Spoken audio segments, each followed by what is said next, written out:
මේ මොහොතේ අත්‍යවශ්‍ය කාරණයක් ආණ්ඩුව පැත්තෙන් පැහැදිලි කරන්නට මම කැමතියි.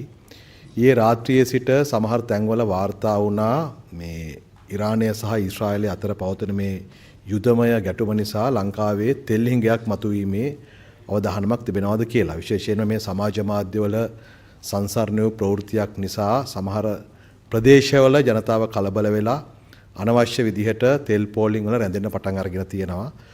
බලශක්ති අමාත්‍යාංශයත් ඒ වගේම ලංකා කණිජ සංස්ථාවත් මේ වන විට පැහැදිලිවම ප්‍රකාශයට පත් කරලා තියෙනවා ඉදිරි මාස 2කමාර සඳහා අවශ්‍ය කරන තෙල් තොග සංචිත රට තුල පවතිනවා.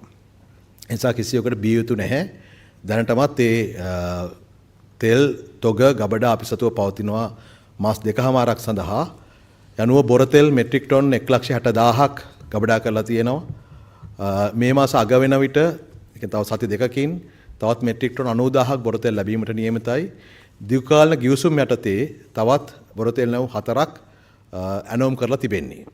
ඊළඟට ඔක්ටේන් 92 මෙට්‍රික් ටොන් 2,46,200ක්, ඔක්ටේන් 95 මෙට්‍රික් ටොන් 5,000ක්, Lanka auto diesel metric ton 1,93,250ක්, Lanka super diesel metric ton 10,500ක් ලෙසට ඇනෝම් ලැබෙමින් පවතිනවා. ඒතර මේ පවතින තෙල් තොගේ මාස 2කමාරට ප්‍රමාණවත් වෙන අතරේ ඉදිරි කාලය තුල මේ ඇනෝම් ලැබෙන්නට නියමිතයි. ඒ නිසා කිසිවෙක් බිය යුතු නැහැ.